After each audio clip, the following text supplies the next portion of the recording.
Hi friends, ladies and gentleman, कैसे हैं आप लोग। आज हम आप लोगों से शेयर करेंगे simple tense, passive voice. Simple tense means present, past, future, all तीनों। जब आप बात करते हैं तो किसी एक टेंस में बात नहीं करते। According to need we talk to, जैसी ज़रूरत होती है हम बात करते हैं उसमें। आपसे थोड़ा शेयर किया था मैंने लास्ट टाइम कि सिंपल टेंस का जो पैसिव वॉइस होता है, पैसिव वॉइस कोई भी टेंस का होता है, उसमें वर्ब का थर्ड फॉर्म आता है, पास्ट पार्टिसिपल फॉर्म होता है। और उसको मैंने आपसे डिस्कस भी किया था। थर्ड फॉर्म जैसे कम का कम होता है, कम केम कम, लास्ट वन थर्ड फॉर्म जो है कम आया। गो एंड गॉन, गो का गॉन हुआ ये सब आएगा। ये भी बताया था मैंने कि पैसिव वॉइस सिर्फ उन्हीं वर्ब्स का बनता है जिनके ऑब्जेक्ट एक्सपेक्टेड होते हैं। पैसिव वॉइस सभी वर्ब का नहीं बनता। जैसे गो, कम, रन। रन का पैसिव वॉइस बन सकता है लेकिन नहीं भी बनता है, दोनों होता है। फ्लाई का बन भी सकता है, नहीं भी होता है। तो ये आप ध्यान में रख कर चलिएगा। अब आपसे मैंने बोला जैसे many languages are spoken in our country. हमारे देश में कई ज़बानें, हमारे मुल्क में कई ज़बानें बोली जाती हैं। आपको बताता चलूँ कि मैं ये स्पीकिंग इंग्लिश या इंग्लिश स्पीकिंग क्लास जो चला रहा हूँ, ये आपको दे रहा हूँ, ये वीडियोस, ये सभी के लिए है। चाहे वो मदरसे का बच्चा हो, चाहे पाठशाला का हो, चाहे प्राइमरी यूपी बोर्ड का हो, कहीं का भी हो, इसलिए इजी वे में आपको बता दूँ। मैंने आपसे बताया many languages are spoken in our country. हमारे देश में कई ज़बानें बोली जाती हैं। Many languages were spoken in our country. हमारे देश में, हमारे मुल्क में कई ज़बानें बोली जाती थी, बोली गई। Many languages will be spoken in our country. हमारे देश में कई ज़बानें बोली जाएंगी। ये पैसिव वॉइस है। बाय ऑब्जेक्ट लगाना ज़रूरी नहीं है। अब देखिए किसमें बाय ऑब्जेक्ट लगता है। जैसे मैंने कहा 20 persons are arrested by Kareli police. 20 लोगों को करेली पुलिस के जरिए अरेस्ट किया गया, आज किया जाता है। 20 persons were arrested by Kareli police. 20 लोगों को करेली पुलिस के द्वारा अरेस्ट किया गया, गिरफ्तार किया गया। 20 persons will be arrested by Kareli police. 20 लोगों को करेली पुलिस के द्वारा गिरफ्तार किया जाएगा। Many persons will be awarded by the government of India. Future सीधे बना दिया मैंने। गवर्नमेंट ऑफ इंडिया के जरिए कई लोगों को अवार्ड दिया जाएगा। मेनी पर्सन्स वर अवार्डेड, कई लोगों को अवार्ड दिया गया। Many persons are awarded every year, हर साल कई लोगों को अवार्ड दिया जाता है। ये क्या बना रहे हैं, पैसिव वॉइस बना रहे हैं। और ये डेली यूज के सेंटेंसेस हैं, डेली यूज में आपको काम आता है। Different type of things are sold in the market. बाजार में कई तरह की चीजें बिकती हैं या बेची जाती हैं। Various type of products were produced in a country. हमारे मुल्क में कई तरह की चीज़ें पैदा की जाती थी, पैदा की गई। 30 persons were killed in the accident. Accident में 30 लोग मारे गए। No one will be invited tomorrow. कल किसी को इनवाइट नहीं किया जाएगा, किसी को दावत नहीं दी जाएगी, किसी को निमंत्रण नहीं दिया जाएगा। ये आप पैसिव वॉइस बना रहे हैं। अब आइए इस पे क्वेश्चंस कैसे कर रहे हैं। याद रखिए स्टूडेंट्स, लेडीज एंड जेंटलमैन, जब तक आप क्वेश्चन आंसर की प्रैक्टिस नहीं करेंगे तब तक आप स्पीकर नहीं बन सकते। यानी फॉर्मूला याद रखिएगा लाइफ में, be good listener you will be good speaker, be good reader you will be good writer. अच्छे सुनने वाले बनो, अच्छे स्पीकर बन जाओगे। अच्छे पढ़ने वाले बनो, अच्छे राइटर बन जाओगे। कम सुन के ज्यादा बोलने वाले हमेशा खराब बोलते हैं, ज्यादा सुन के कम बोलने वाले हमेशा अच्छा बोलते हैं। सी, मैंने कहा which fruit is produced in Allahabad. Allahabad में कौन सा फल पैदा होता है। आपने कहा guava is produced in Allahabad, papaya is produced in Allahabad. मैंने पूछा which fruit is produced in Bangalore. आपने कहा coconut is produced in Bangalore, Bangalore में नारियल पैदा होता है। Which dry fruit is produced in Maharashtra. आपने कहा cashew nut is produced in Maharashtra.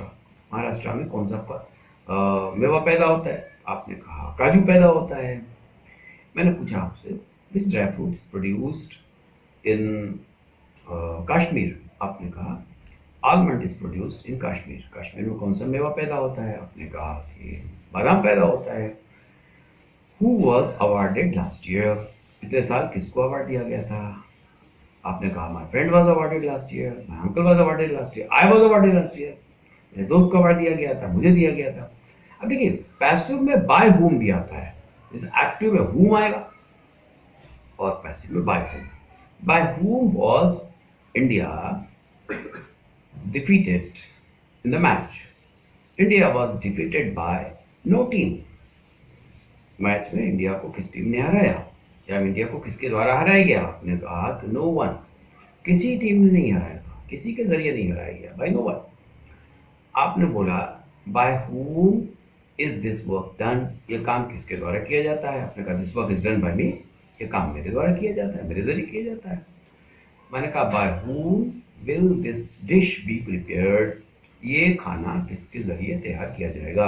आपने कहा this dish will be prepared by me, by my mother, by my sister, by friend, by cook.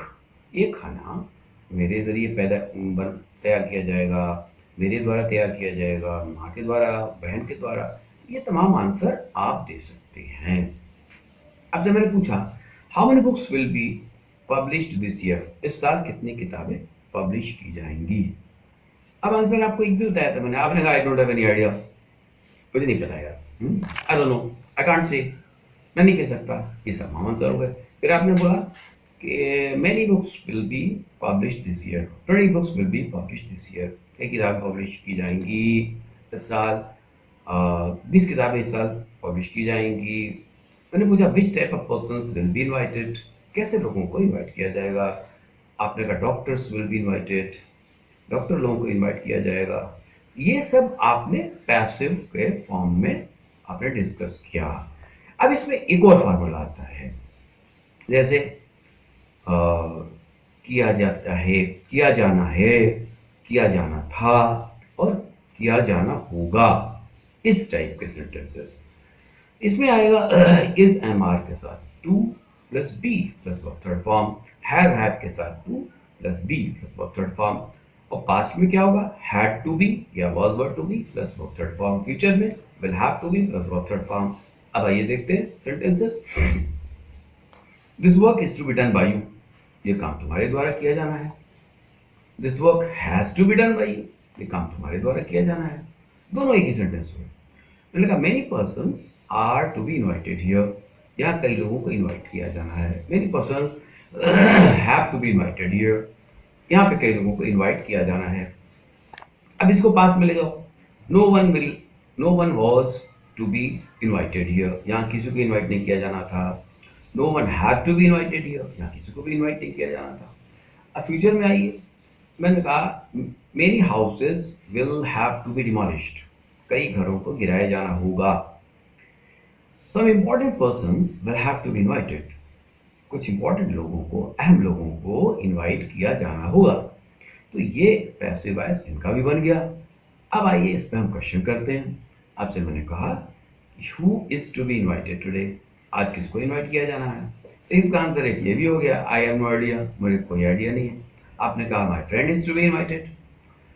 मैंने कहा which type of dishes were to be prepared yesterday, कल कैसी dishes तैयार की जानी थी? आपने कहा many type of dishes were to be prepared yesterday, कई तरह की डिशेस कल तैयार की जानी थी। मैंने कहा which fruit will have to be purchase tomorrow, कल कौन सा फल खरीदा जाना होगा? आपने कहा कि papaya will have to be purchase tomorrow, पपीता कल खरीदा जाना होगा। ये देखिए आपने आंसर बनाया। मैंने कहा कि which subject will have to be taught, कौन सा सब्जेक्ट पढ़ाया जाना होगा?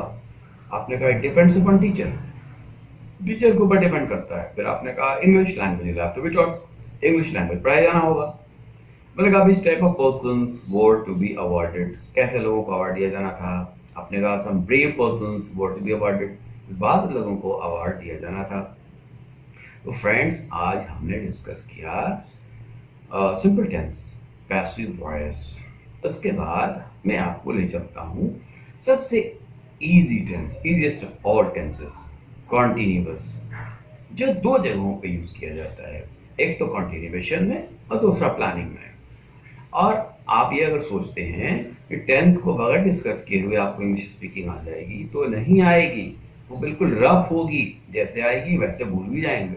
तो ये बेसिक स्ट्रक्चर है जिसको आपको फॉलो करना ही है, इसको लेके चलना है, तभी आप एक सही स्पीकर बनेंगे। Here is a matter to speak very fluently first. But here is matter to speak correctly, then fluently, my dear friends, my dear ladies and gentlemen.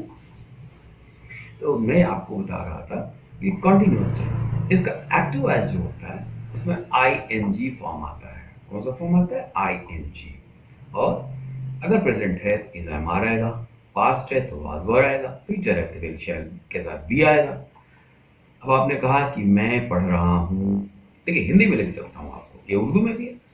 I am reading, बना कि मैं पढ़ रहा था, आई वॉज रीडिंग। मैं पढ़ रहा हूँ, आई विल बी रीडिंग।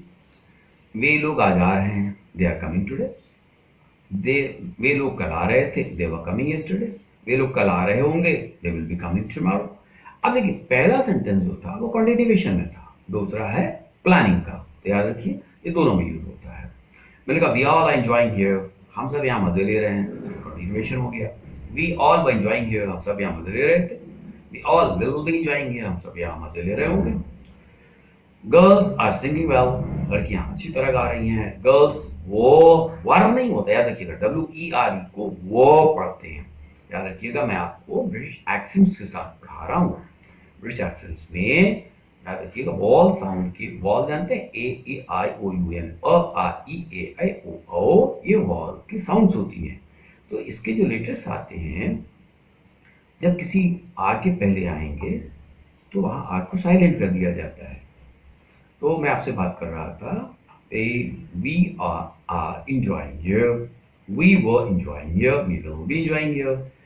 आपसे मैंने बोला people are celebrating a function, लोग एक फंक्शन मना रहे हैं। people were celebrating a function, लोग फंक्शन मना रहे थे। people will be celebrating a function tomorrow, लोग कल फंक्शन मना रहे होंगे। दे आर सेलिब्रेटिंग दिवाली, वे लोग दिवाली मना रहे हैं। दे वर सेलिब्रेटिंग दिवाली, वे लोग दिवाली मना रहे थे। They will be celebrating Diwali, वे दिवाली मना रहे होंगे। The guest are coming after 2 days, देखिए ये पूरा पूरा प्लानिंग का सेंटेंस हो गया। गेस्ट कल आ रहे हैं, और गेस्ट वर कमिंग यस्टरडे, ये पास्ट में हो गया। Guest will be coming tomorrow, future में हो गया। ये तीनों की प्लानिंग हो गई। तो देखा आपने, इजीएस्ट ऑफ ऑल टर्न्स, सबसे आसान टर्न्स। अब आपसे मैंने बोला कि आप उसमें क्वेश्चन करें। मैंने आपसे पूछा वेयर आर यू गोइंग, आप कहाँ जा रहे हो। आपको पता है वेयर प्लेस के लिए, जगह के लिए इस्तेमाल होता है, यूज होता है। आपने कहा I am going to market, मैं बाजार जा रहा हूँ। I am going to school, मैं स्कूल जा रहा हूँ। I am going to hospital, मैं हॉस्पिटल जा रहा हूँ। I am going to college, मैं कॉलेज जा रहा हूँ। आप क्वेश्चन का आंसर आप क्वेश्चन में भी दे सकते हो। आप एक पूछे वेयर आर यू गोइंग, आपने कहा यू टू आस्क मी, अरे यार why do you ask me always यार, डोंट डिस्टर्ब मी, ये भी आंसर हो सकते हैं। लेकिन हमेशा ये आंसर नहीं होते, याद रखिएगा।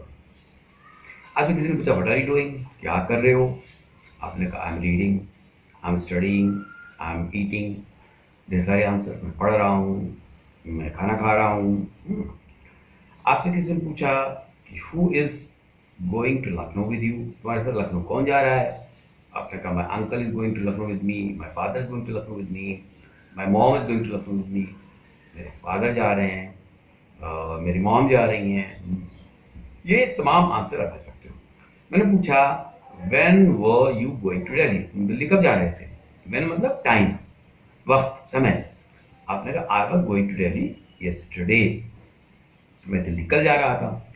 आपसे पूछा मैंने कि how are you going these days, आजकल तुम कैसे हो, मतलब लाइफ कैसी चल रही है। इसका ये भी हो गया how is your life going on these days. आपने कहा सो, एक आंसर हो गया, अरे चल रही है बस। आपने कहा इट्स गोइंग वेल, बढ़िया जा रही है। मैंने कहा आपसे how are you studies going on, आपकी स्टडीज कैसी चल रही हैं। आपने कहा यार it's going very well, fantastic, बहुत अच्छी चल रही है। आपने कहा यो नॉट सो वेल, बहुत अच्छी नहीं। हाउ पोजीशन के लिए पूछा जा रहा है। मैंने कहा how many persons are coming tomorrow, कल कितने लोग आ रहे हैं। आपने कहा 20 पर्सन्स आर कमिंग टुमारो। मैंने आपसे पूछा how much money do you want eight this time, आपको कितने पैसे चाहिए। अब आपको बता दूं कुछ ऐसे वर्ब होते हैं जो आईएनजी फॉर्म में नहीं आते, जैसे वांट, और भी वो है मैं आपको डिस्कस करूंगा, इसीलिए मैं यहाँ पर लाया। अब कितने पैसे चाहिए आपको? आपने कहा I want some money, I want a lot of money. मैंने कहा, which subject are you reading this days? इन दिनों तुम कौन सा सब्जेक्ट पढ़ रहे हो? आपने कहा, आई एम रीडिंग इंग्लिश। मैंने कहा, who was talking to you last night? कल तुम्हारे साथ कौन बात कर रहा था? आपने कहा, my uncle was talking to me, my friend was talking to me. मेरे अंकल बात कर रहे थे, मेरा दोस्त बात कर रहा था। मैंने कहा, where will you be going tomorrow at this time? कल इस टाइम तुम कहाँ जाओगे? तो आपने बताया कि I will be going to market at this time. तो अभी हम लोगों ने दो टेंस को डिस्कस किया। और फ्रेंड्स, अगला भी कंटिन्यूअस टेंस कंटिन्यू रहेगा।